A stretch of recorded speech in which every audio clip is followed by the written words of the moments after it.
මේගොල්ලන්ට සාපේක්ෂව ලොකුයි. මෙයාගේ තරවම තියෙනවා. හිස උරස උදරේ තියෙනවා. පටලම පියාපත් යුගල දෙකක් තියෙනවා. මෙයා තමයි පිරිණි මැස්සා. සරු පිරිණි මැස්සා. හරි. එතකොට සරුයි කියන්නේ මෙයාට පුළුවන් ශුක්‍රාණු නිෂ්පාදනය කරන්න. පැහැදිලිද? එතකොට මෙයා නිෂ්පාදනය කරන ශුක්‍රාණු අනූනණයෙන් තමයි අපිට හම්බ වෙන්නේ. මෙන්න මේ විදියට. න්‍යෂ්ටියක් තියෙනවා. අනූනණයෙන් තමයි මෙයාගේ. මෙතනට අනූනණයෙන් එන එක පැහැදිලිද? ඒ කියන්නේ බෙදීමක් වෙන්නේ නැහැ. දැන් බැරි වෙලා හරි මේකට අනූනණයක් આવොත් මේක භාගයයි එන්න වෙනවා. මේක එන්නේ නැහැ. එතකොට මෙයාගේ ඌනණයෙන් වෙන්නේ. එතකොට මේක n වෙනවා. නමුත් මෙයාගේ අනූනණයෙන් බෙදෙන නිසා මේක n. ඒකත් අන්දරේ පැහැදිලිනේ. හරි.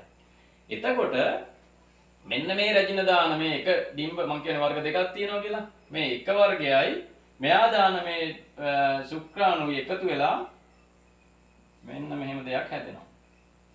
මේ සංසේචනයෙන්. මේක වෙන්නේ සංසේචනයෙන් ඈ. සංසේචනය. පොඩියට ලියන්නම් තව ටිකක් ඉස්සරහට යන්න තියෙන නිසා. සංසේචන වෙලා හැදෙනවා මොකද්ද?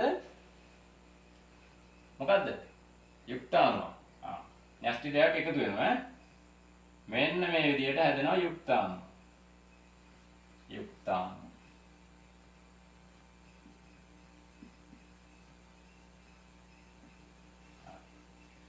මේක සාමාන්‍යයි. ඒ කියන්නේ මේක අසාමාන්‍ය ක්‍රියාවලියක් නෙමෙයි. ඒ කියන්නේ රැජින පිරිමැස් එකක් එකතු වෙලා ඊට පස්සේ අපි ඩිම්බෙකුයි ශුක්‍රාණුකුයි එකතු වෙලා යුක්තාණුවක් හැදෙනවා සංසේචනයෙන්.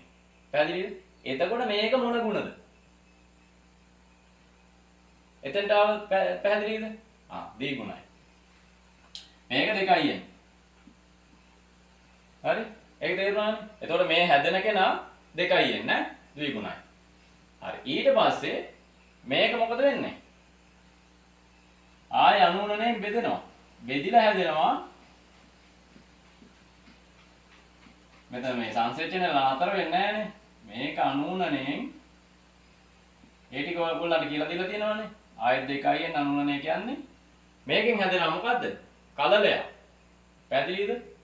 අර චූටි අර මම දැක් පෙන්නුවේ 100 අකුරු වගේ අර චූටි පණු පැටව වගේ අර එක්කෙනෙක් ඇහුවේ පණුවද කියලා. පණුව නෙවෙයි මෙන්න මේ විදිහට මේ දැන් මේකේ ක්‍රියාවලියනේ ප්‍රොසෙස් එකක් මේ යන්නේ. හරි?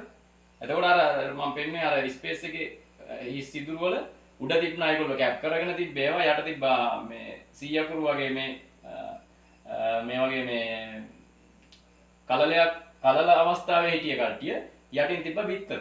පැහැදිලිනේ? එතකොට මේක කලලය. කලලය. හරි? ඊට පස්සේ මේ කලලය විකසනය වෙලා තමයි හැදෙන්නේ කවුද? මෙන්න මෙයා. අර මට විදපු කෙනා. මෙන්න මේ විදිහට උලක් එක්ක හිටිය කෙනා. මෙයාගේ තර ලක්ෂණම තමයි. හිස උරස උදරය තියෙනවා, පටලමය යුගල පියාපත් යුගල දෙකක් තියෙනවා, මේ විදිහට රින්ග්ස් තියෙනවා, පාද යුගල් 3ක් තියෙනවා. මෙයා ද්විගුණයි. එතකොට මෙයා කවුද? මෙයා මේගොල්ලෝ තමයි වැඩකාර මැස්සියෝ. පැහැදිලිද? එතකොට වැඩකාර මැස්සියෝ මෙන්න මෙයා වුණාට මේගොල්ලන්ගේ දැන් තියෙනවද ප්‍රජනන පද්ධතියක්? නැහැ. ප්‍රජනන පද්ධතිය විකසනය වෙලා නැහැ මේගොල්ලන්ගේ.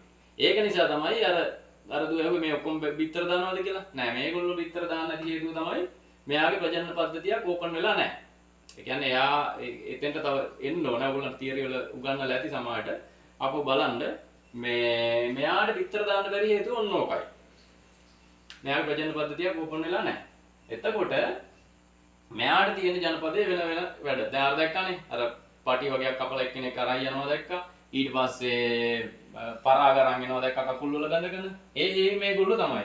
ජනපදයේ තියෙන බාහිර සහ අභ්‍යන්තර ක්‍රියාකාරකම් ඔක්කොම කරන්නේ මේගොල්ලෝ. ඒතකොට විද්ද කෙනා ඒත් මේගොල්ලන්ගේ තිබ්බ අර ශ්‍රම විභජනයේ එක කොටසක් ගාඩ් බීස්ලා. ඒ කියන්නේ ආරක්ෂාවට ඉන්න සෙබළු තමයි ඒ එක්කෙනෙක් මට විද්දේ. හරි? පැහැදිලිනේ? ඒතකොට මේක ඇවිල්ලා සාමාන්‍ය ලිංගික ප්‍රජනනයෙන් තමයි මෙයා හැදෙන්නේ. සාමාන්‍ය ලිංගික ප්‍රජනනය